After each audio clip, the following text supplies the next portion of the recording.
Before we get on to the international reaction, let's just take a look at Venezuela and the backdrop of this latest crisis. Yes, just to take a step back, this economic crisis has been going on for 5 years now, since Nicolas Maduro took over from Hugo Chavez.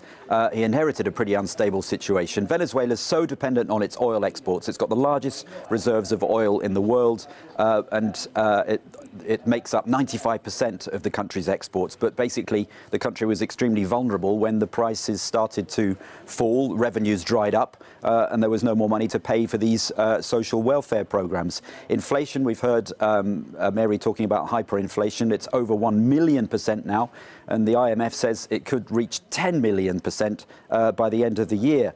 We've seen the impact of the severe shortages of food and medicine over the last couple of years in particular. Something like 4/5 of the country living in poverty. Add to that human rights abuses from this increasingly autocratic government and soaring crime rates as well. And it's perhaps no surprise that some 3 million people have fled abroad. That's a tenth of the country's population, putting severe strains on neighbouring countries like Colombia, who have been up to now extremely generous in terms of letting people in.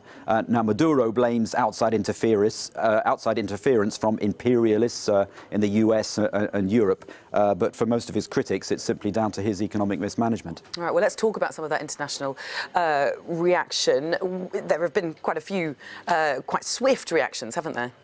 Yes, most notably from the United States, and a very, by Donald Trump standards, sober statement from the White House, now saying that the National Assembly is the only legitimate branch of government duly elected by the Venezuelan people. He's described Maduro as illegitimate, and is encouraging other countries to follow suit in recognizing Juan Guaido as the legitimate president. The vice president in the US, Mike Pence, has also been very outspoken here, and there have been influential senators, I think, who've had a lot of influence on the White House.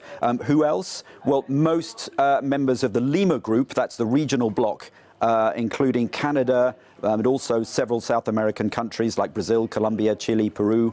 They've all come out in favor of Juan Guaido, but not Mexico, Bolivia, and Venezuela's traditional ally Cuba. They're still backing Maduro. As for Europe, the EU is taking stock of the situation. The French president's office has said that they're looking to reach consensus on a statement. They're consulting with each other. What happens now? There's talk from US officials of cranking up sanctions, which so far have steered clear of oil exports. Much, I think, will depend on Nicolas Maduro's own reaction.